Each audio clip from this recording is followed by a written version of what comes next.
بسم الله الرحمن الرحيم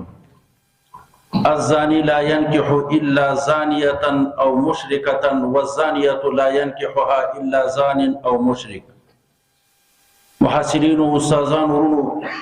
دا دویم حکم ثانی الله تبارک وتعالى ذکر کوي د خزو متعلق او چونکه پرون بحث کې هم د زنا متعلق حکم وو چې جلد یعنی رجم او یا جلد دوری وي او دې کې الله تبارک وتعالى یو بل خبره کوي الزانی زنا کون کې سړی لا ينکحو نه بنکاح کوي نه نکاح کوي الا زانیه مگر زناکار خزه نکاح کوي او مشرکه یا کافره والزانیه کافره خزه لا ينکحها نه نکاح کوي الا زان مگر زناکار سړی نکاح کوي او مشرک یا مشرک سړی نکاح کوي. حاصل کلام دا چې قران پاک نه دا خبره ثابت شوه چې زناکار سړی نکاح کوي یا مشرکی خزه سره کوي یا مشرک یا زناکار سړی چې نکاح کوي یا مشرکی خزه سره کوي یا زناکار خزه سره او زناکار خزه چې نکاح کوي نو یا به مشرک سړی سره کوي یا به زناکار سره کوي. د قران ظاهر نه داسې معلومیږي چې نیک سړی زناکار سره نکاح نشي کولای. د قران د ظاهر لهجه نه داسې معلومیږي چې پاک دمن سړی عالم متقی پرهیزګار سړی زناکار خزه سره نکاح نشي کولای. حالانکه کولای شي زناکار سړی پاک دمنی بیبي سره نکاح کولای شي یو پاک دمن بیبي د زناکار سړی سره نکاح کولای شي مشرک سره خاص نشي کولای. او د قران نه معلومیږي چې نشي کولای دلته نو بعضی وی چې د آیات منسوخ ده په دې آیات مبارکه ورسته راځي وانکحوا الایام منکم والصالحین من عبادکم علاوه تاسو د لوندانو ته که خزي وي بغیر د خاوند که سړی وي بغیر د خاوند دې ته تاسو نکاح وکړي. الته مطلق راغلی ده که نیک سړی د زناکار خزي سره نکاح کوي هم او که پاک دمنه زنانه د یو زناکار سره نکاح وکړي هم جایز ده. نو بعضی وی چې د آیات منسوخ ده. راځي ښه خبره ده چې دا نکاح دا آیات به منسوخ کوونه توجیه ورته وکړو چې دا آیات منسوخ نشي. ښه توجیه چې مفسرینو کړې ده الزانی داسې ترجمه یې کوو الزانی زناکار سړی لا ينکح رغبت نه کوي مگر په نکاح د زانیه خزي کې رغبت کوي یا د مشرکی خزي په نکاح کې رغبت کوي. والزانیه زناکار خزه لا ينکحها نکاح او رغبت نه کوي په نکاح کې الا زان مگر زناکار سړی سره یا مشرک سړی سره رغبت لري. ځکه موږ دا کتابونه وی چې دا مشاکلت علت الالفت وي کوم سړی چې د چا سره په یو فعل کې مشابه وي غسر الفت وي غسر محبت وي. موږ تاسو ته معلوم دي چې فاسقان د فاسقانو سره محبت ساتي شراب خوار د شراب خورو سره زناکاران د زناکارانو سره. نو قران پاک یو اخبار کوي چې یار اخبار دسه ده زناکار سړی رغبت نه کوي مگر په نکاح دی زناکار خزي کې زناکار خزه رغبت نه کوي مگر په نکاح کې رغبت کوي د سړی سره چې هغه زناکار سړی وي. زموږ تاسو عرف عادت کې هم د سیو لهجه روانه ده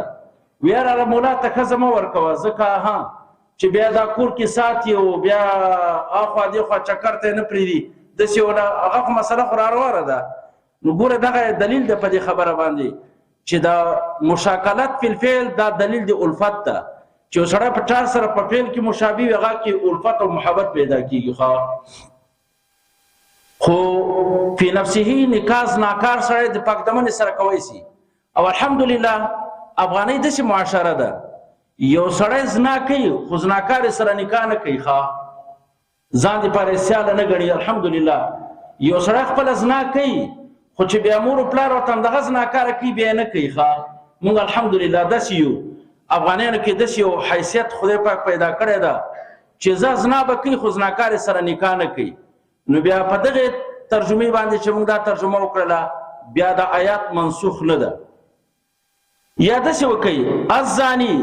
دلته الفلام هدي کې ماحود په دې سره زانی کافر کوي. الزانی زناکار کافر لا ينکحو جما نه کوي الا زانیه نکاح په دوه معنی سره راځي.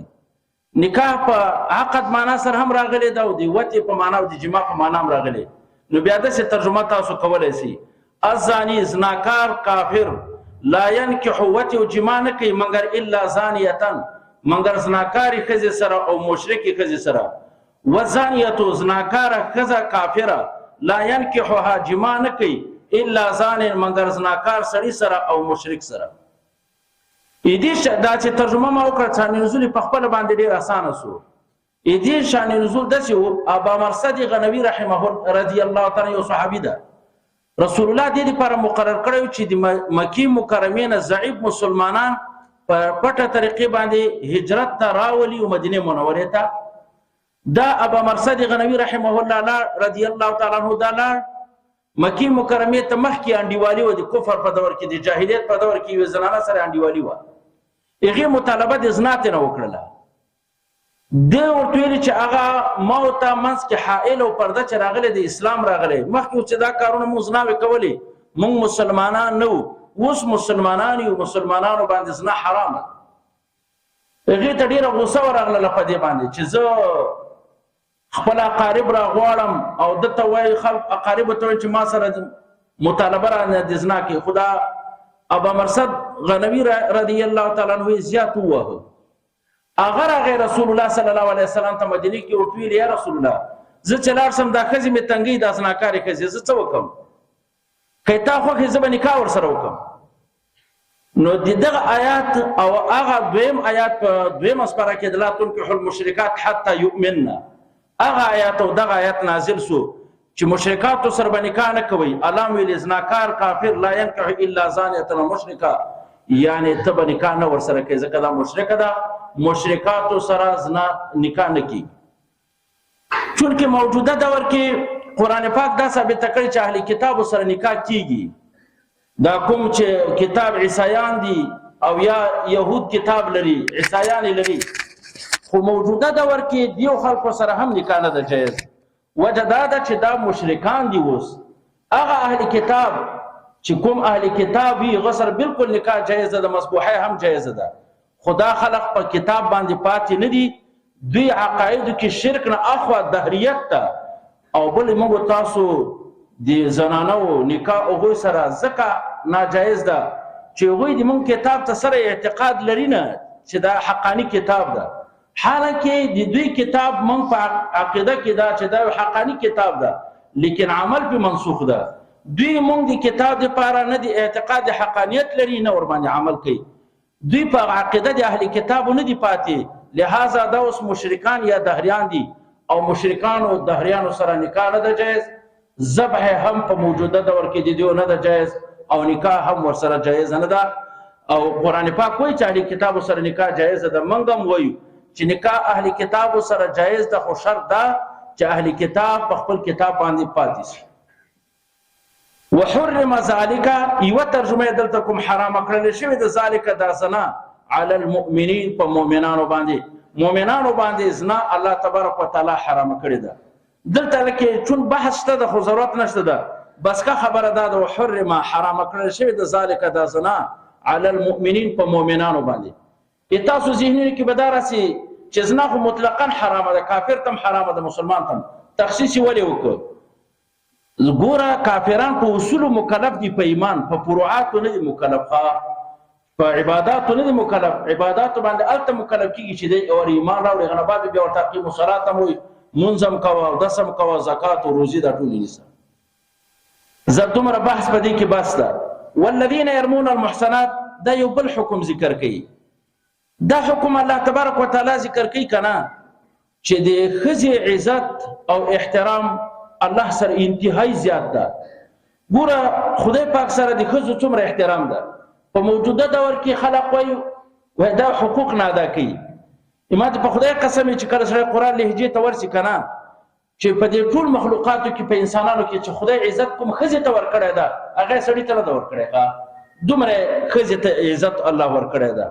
او په عزت کې ساتي. زه خبر وکم دنیاوال وایي چې ولې خزه نه راو باسي بهر ته یو چاکلیټ څه ده چاکلیټ چې خپل پلاستیک نه یو باسي کنه او لاسو کې تا ورته اوس تی نه خوري ښا. ما په خبره پوسی عزتمن قدرمن شیخ ډیر مستور وي ډیر د عیبونو نه پاک وي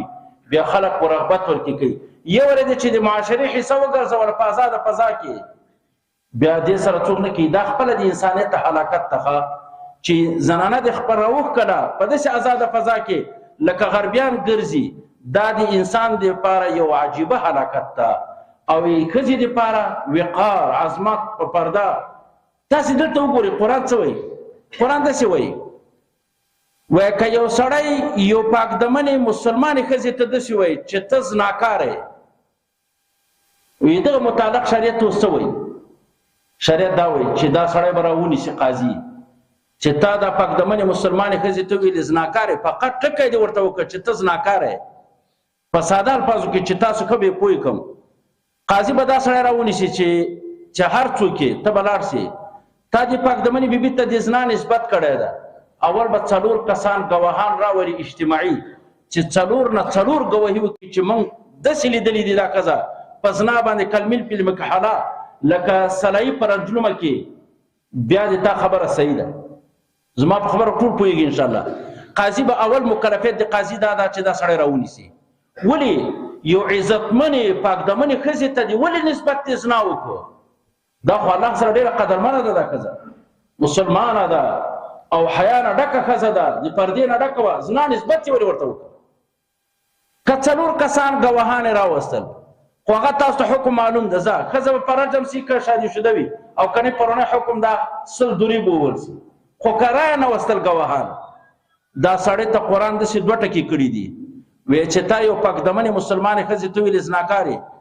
دا به راولي په محضر عام کې به 80 دوری ووهل سي دا سړی. تاسو زما په لهجه پوه شولئ؟ او دویم نمبر کې دا چې دی د حیوانیت سره ضم کړ چې تر مرګه دا ژوندی وي. 200 کرته حجونه وکړه په محکمه کې به دا سړی ګواهي نشي ورکولی له اهلیت نه یې وکړه د شهادت. او صریح حکم ده د قرآن. تاسو پې پوه سئ، تاسې په ایمان خپله وکئ چې د موږ قرآن دی ښځې ته څومره په عزت کتلي او دومره پې خفه کېږي رب العالمین چې د یو پاکدمنې مسلمانې بیبي ته یو سړی ولګېږي دومره ورته ووایي چې ته څنګه زناکار یې، او د خپلې ښځې ته یې که زناکار نسبت وکړه سبا به انشاءالله راسي یا به نن وویل سي انشاءالله. نو دا سړی به که ګواهان یې راوست خو ډېره ښه، که ګواهان یې رانهوستل وایي 80 دوری به ووهل سي او علاوه ګواهي به نه قبلېږي. که دا سړی تبلیغي سو، عالم سو، شیخ سو، بیا یې ګواهي قبلېږي نه. یعنی تاسو خپل سوچ وکړئ ډېر غټ احترام نه ده د دې ښځې د خدای سره چې دومره موږ په یو پاکدمنه ښځه باندې دا نه پرېږدو چې چا باندې دومره عیب ولګوي چې فقط دومره وکړئ چې زناکار یې، دا به نه ورته وایي. ګوره تاسې یوه راته ترجمه وکړئ بېرته بیا هم پرې راتاویږم. الله وایي والذین هغه خلق یرمون المحصنات چې ولې پاکدمنې بیبي په عیب سره د زنا ثم لم یأتوا ب4 شهداء او بیا یې راتګ په 4 ګواهانو سره فجلدوهم 80 جلده، تاسو یې ووهئ په 80 درو. دا قرآني حکم د دین انکار کفر نه ده، دین انکار کفر ده. دا دومره چې الله تبارک وتعالی کوم غیرت پې کړی په اصیله پاکدمنه ښځه باندې موږ تاسو په معاشره کې نه پې کوو. فجلدوهم 80 جلدة، بیا څه وایي ولا تقبلوا لهم شهادة ابدا. دغو خلکو به ګواهي ابدا ټکی راغلی ابدا نه قبلوي. که بزرګ سو ښه، که ولي سو، که شیخ الحدیث وي، که عالم وي، که هر څوک وي، معاشره کې د دې سړي ګوره د انسانیت او د اهلیت نه ووته، عام حیواناتو سره که ګواهي نه قبلېږي دې سړي نه قبلېږي. صرف چې یو پاکدمنې بیبي ته دومره ویلي چې ته زناکار یې او ثابت یې نه کړل. زما ورونو تاسو به داسې وایي والذین یرمون المحصنات، دلته الله تعالی ښځې یادې کړي. ولې خو که یو سړي بل سړي ته ویلې زناکار هم حکم یې همدغه ده. تاسو زما په خبره پوهېږئ؟ که یو سړي بل سړي ته ویلې زناکار په دې معاشره کې هم حکم یې دا ده ګواهان به راولي. که 4 ګواهان یې رانهوست دا سړی په 80 دورې به وهل کېږي او بیا به ګواهي به یې تر قیامته پورې چې تر څو ژوندی وي ولو که نیک سړی وي بیا هم نه قبلېږي. دا الله تعالی ښځې ولې ذکر کړلې؟ یو خو دغه ده چې ښځه مظلوم ده په نسبت سره سړي ته د حق ځان نه دفاع دومره نشي کولی لکه سړی. تاسو د قرآن لهجې ته وګورئ مظلوم یاد کړه چې دا ښځه مظلومه ده د ځان دفاع دومره نشي کولی لکه ته ورسې یو سړي ته ووایې چې ته زناکار یې چې تا خوله ماتې کړې ماتې در باندې ښه او ښځه غریبه هېڅ هم نشي کولی خو الله وویلې چې ته یو پاک دمنې ښځې ته ویلې هغې په ما ایمان راوړی ایما دې په خدای قسم وي یا به دې په اتیا دورې وهم یا به څلور کسان ګواهان راولې په زنا او ایتاب ابدان مو ابدان ګواهي نه قبلېږي ته به د انسانیت نه وتلی سړی ښه دومره غیرت الله وکړه ځکه یې ښځې ذکر کړی او سړي ذکر نه کړل ښه بل دا ده چې دا تهمت لګېږي په ښځه ډېر لګېږي په نسبت سره سړي ته تهمت چې لګېږي په ښځه ډېر لګېږي ها په نسبت سره سړي ته ځکه الله تبارک وتعالی تخصیص د ښځو وکړه که نه حکم د سړیو او د ښځو سواسي ده که یو پاکدمن سړي ته څوک وایي د زنا نسبت ورته وکړي اتیا درې به وي که ګواهان یې رانهوتل او ابدان به ګواهي نه قبلېږي مسلمانانو وروڼو که خامخا یو سړي په ټول عمر کې یو ځل زنا کړې ده په ټول عمر کې یو ځل زنا کړې ده او ډېر متقي ښځه ده پرهیزګاره بیبي ترېنه جوړه شوې ده متقي عالم شیخ الحدیث ترېنه جوړ شوی ده اوس یې ورته وویلې چې زناکاره بیا دا سړی په حد کېږي نه تاسو زما په خبره پوه شئ ولې خو زنا خو یې کړې ده په ټول عمر کې یو ځل تاسې د مسلو عمق ته ګورئ په ټول عمر کې که یو سړي زنا کړي که نه دومره قبیح صفت هم ده ولو که توبه یې هم کړې وي شیخ الحدیث هم ترې جوړ وي عالم متقي ترېنه جوړ شوی وي خو چې 12 کاله بعد یو تیل زناکار بیا هم دغه سړی چې دا چا ورته نسبت کړی نه په حد کېږي ولې په عمر کې یو ځل دا غلط کار کړی ده ګوره د ګناه سره دومره د انسان وقار ختمیږي تاسو زما په خبرو انشاءالله پوهېږي په ګناه سره د انسان دومره وقار ختم شو ښه 10 کاله مخکې زنا کړې ده نن ورته یو سړی زناکار وایي او بیا دا سړی په اتیا درو نشي وهلی رښتیا یې ویلي دا سړی خو زنا کړې ده که نه یا ښځې کړې ده خو تعزیر به ورکول کېږي تعزیر ولې ورکول کېږي تعزیر معنا چې قاضي څومره جزا منتخبه کړه دا به ورکول کېږي لپاره د اصلاح د معاشرې ولې دا سړی نیک ده او توبه یې ویستلې ده او رسول الله داسې د توبې متعلق اعلان کړی التائب من الذنب کمن لا ذنب له توبهګار سړی چې کله زناکار سړی توبه وباسي داسې ده لکه سړی چې زنا نه یې کړي چې کله رب ذوالجلال دا ګناه معاف کړله اتاب کې څه کار ده چې ته 10 کاله بعد دا پیغور ورته ورکړې د اصلاح د معاشرې دپاره چې په د عمل کې په د معاشره کې بیا فساد راځي اوس یو سړي 10 کاله مخکې زنا کړې نن ته ورته یادوي خو جنګ جوړېږي که نه ګوره جنګ نه فساد په معاشره کې راځي نو الله وایي قاضي دې بیا څنګه وکړي دې سړي ته د تعزیر ورکړي چې دا معاشره داسې نه شي ولې دا حدود چې جاري کېږي هم د دې لپاره جاري کېږي چې اخلاص د عالم د فساد نه راسي چې د عالم د فساد نه خالص شي زما په مسله خو انشاءالله واضح شو دا دې ته مونږ حد قذف وایو یعنې حد د تهمت چې یو پاکدمن سړي پاکدمنې بیبي ته چا وویلې زناکاره نو اتیا دورې به ووهل شي اوس راسئ که یو خبره درته وکړم که دا سړی ماف کړي په دا درو باندې به یې وهو که به یې نه وهو دا هم یو خبره ده مقذوف ورته وایي قاضي پې ماف کړه چې چا باندې تهمت لګېدلی سړی ده که ښځه ده هغه ورته ویلې چې بس ما ته د نسبت زنا کړی زه ما طرف ته نه ماف دا نشي ماف کولی د امام صاحب د احنافو مسله کې دا سړی نه ماف کېږي دا به خامخا په درو وهل کېږي دا د حق نه ده دا د الله حق ده ګورې یو خبره واورئ د حد قذف کې 2 حقه دي یو حق د بنده ده او یو حق د الله ده حق د الله دا ده چې د عالم د فساد نه خالص یو خلق منع سي د داسې تهمتونو نه دا د خدای حق ده د بنده حق دفع العار ده ځان نه پیغور دفع کول دا د بنده حق ده دا بنده په خپل اختیار په خپل حق کې خو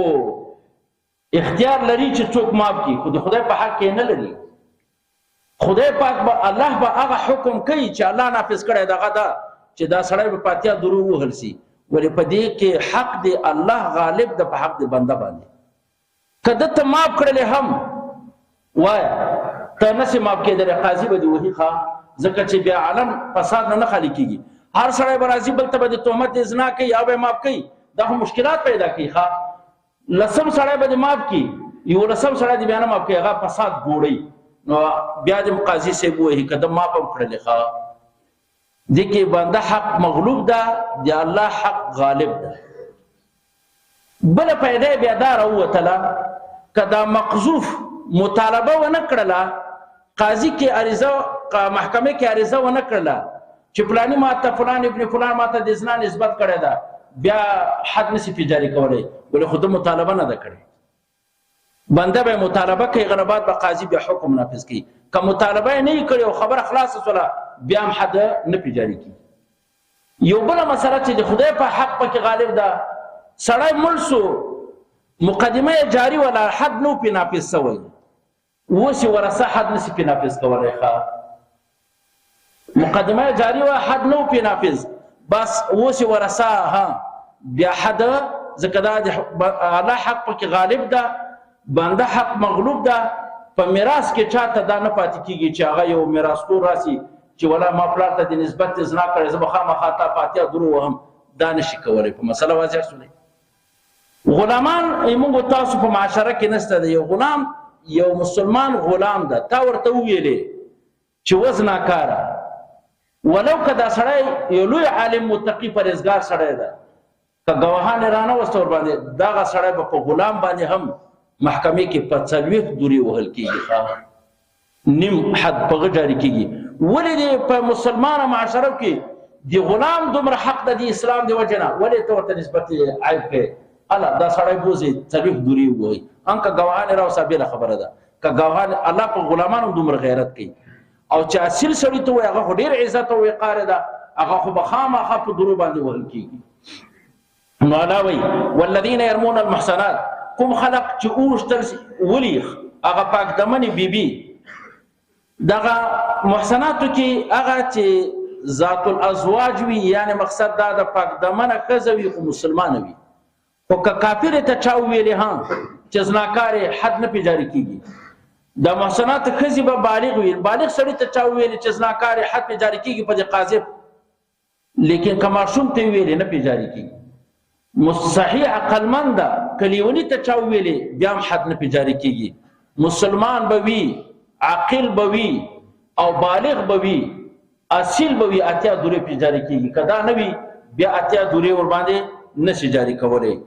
ثم لم یاتوا بیا دوی راتګ ونه کې بیا 4 شهدا فڅلورو گواهانو فجلدوهم تاسو وحید دوی لره 80 جلدتن فاتحه درو باندې ولا تقبلوا لهم شهاده ابدا تاسو ما قبل دي لپاره شهادت همیشه واولئک هم الفاسقون دغه خلق فاسق دي فاسق معنا خارج عن طاعت الله دا خلق د خدای د طاعت نه خارج شوی دي الا الذين دغه استثناء ورسره وايما محسنین او استادانو دا الا الذين تابوا د نزدې جملې نه استثناء ده د امام ابو حنیفه په مسلک باندې اولئک هم الفاسقون دا خلق فاسقان دي چې خلق ته نسبت تهمت زنا کوي خو الا الذين تابوا كتوبه وسره من بعد ذلك ورث دي تهمتنا واصلحوا اعمالهم اعمالون صالح کړل فان الله غفور رحیم الله غفور رحیم ده یعنی فاسق نه ده صالح ده خو ابدا به شهادت نه قبليږي بعض ائمه چې لا تقبل له شهادت ابدا نه استثناء ده نه دا دي اولئک هم الفاسقون نه استثناء ده که سره تهمت په چا باندې زنا اولګاو گواهان را نه وستل دا سړی به په درو باندې اوهل سي ابدا به گواهی نه قبليږي ولو که پیر وي ولو که ولی وي هر څوک وي گواهی بیا نه قبليږي تر قیامت پورې دا الا الذين تابوا دا استثناء ده اولئک هم الفاسقون الله دې موږ تاسو ناراضي سي او الله تعالی دې موږ تاسو ټول عاملین په قران پاک باندې وګرځي واخر دعوانا الحمد لله رب العالمين یا الله په دې مجلس باندې هزار بار رحمتونه عافیتونه نازل کړي الله دې مجلس مقاصد شریعه مو سره پوره وګرځي الله زموږ ناس دا مجلس کفاره دي سیئات وګرځي الله په اقوال او افعال کې موږ ټول ته اخلاص نصیب کړي الله په اقوال او افعال کې موږ ټول ته رسول الله اتباع نصیب کړي الله په اقوال او افعال کې موږ ټول ته خپل رضا او دیدار نصیب کړي څومره مجلس کې ناس خلک دي الله مقاصد شریعه مو سره پوره وګرځي بیماران ته شفای کامل عاجله ورته نصیب کړي الله پریشانی په خوشحالي بدل کړي د چا مشکلات په حذر کې سفر کې مشکل دي دنیا او د آخرت مو سره حل فصلو ګرځي د فتنو دور